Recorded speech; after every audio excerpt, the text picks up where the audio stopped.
Les fonctions et ou peuvent être imbriquées dans la fonction si. Dans cette vidéo, je vous montrerai la façon d'y arriver.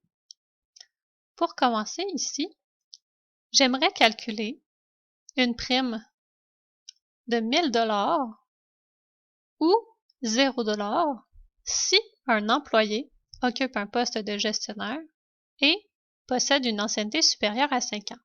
Donc, si ce critère est respecté, un des deux, il aura une prime de 1000 $, sinon 0.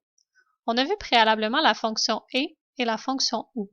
Si on utilisait uniquement ces fonctions, on n'aurait pas accès au montant 1000 $ si les critères sont vrais ou 0 $ si les critères sont faux. On aurait uniquement la mention vrai ou faux.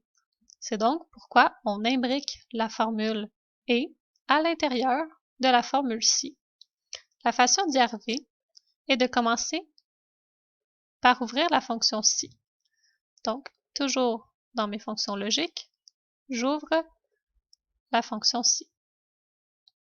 Donc, il faut toujours commencer par inscrire les valeurs si c'est vrai et si c'est faux avant d'insérer la fonction et.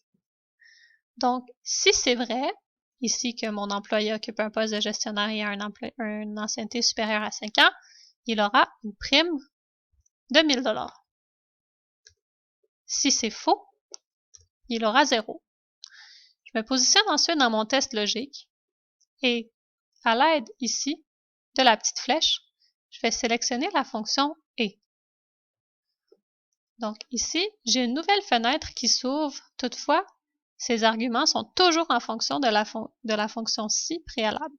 Donc là, je peux insérer mes deux autres critères. Donc, mon employeur a une prime de 1000 $ si il occupe un poste de gestionnaire. Donc, si son poste est égal à gestionnaire. Et, donc, mon deuxième critère est que son ancienneté soit supérieure à 5 ans. Lorsque vous ferez OK, vous aurez la fonction si et d'imbriquer à l'intérieur. Donc, si j'incrémente ma formule ici, je peux voir un peu en validant ma formule que effectivement ici, mon employé n'a pas plus que 5 ans et n'est pas gestionnaire. Par contre ici, mon employé a une ancienneté supérieure à 5 ans et est effectivement gestionnaire. Donc, ma formule a fonctionné. On fait la même chose maintenant avec la fonction ou imbriquée. Donc, le même principe. Ici, j'aimerais connaître si mon poste est gestionnaire et que mon ancienneté est supérieure à égale à 10, je veux qu'il soit écrit 15 jours.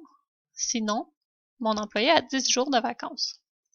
Je vais donc utiliser la fonction si. Commencer par y insérer mes critères ici, si vrai et si faux.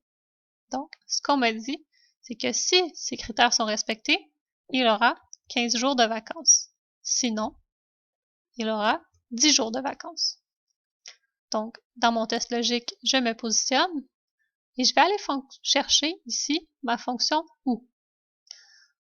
Dans ma fonction ou ici, mon employé doit avoir un poste de gestionnaire et une ancienneté supérieure ou égale à 10. Donc, mon premier critère est donc égal au poste de gestionnaire. Mon deuxième critère est donc une ancienneté supérieure ou égale à 10 ans. En faisant OK, encore une fois ici, mon employé n'est pas gestionnaire et n'a pas une ancienneté de 10 ans, donc il aura uniquement 10 jours de vacances. Si j'incrémente pour voir la suite, ici, mon employé est effectivement gestionnaire, donc c'est vraiment ou gestionnaire ou 10 ans d'expérience. Donc ici, il est effectivement gestionnaire, même s'il n'a pas l'ancienneté, il aura quand même droit à 15 jours de vacances. Ici, mon employé est gestionnaire et en plus a plus de 5 ans, donc il aura droit à ses 15 jours de vacances. Donc, ma fonction si imbriquée ou et a fonctionné.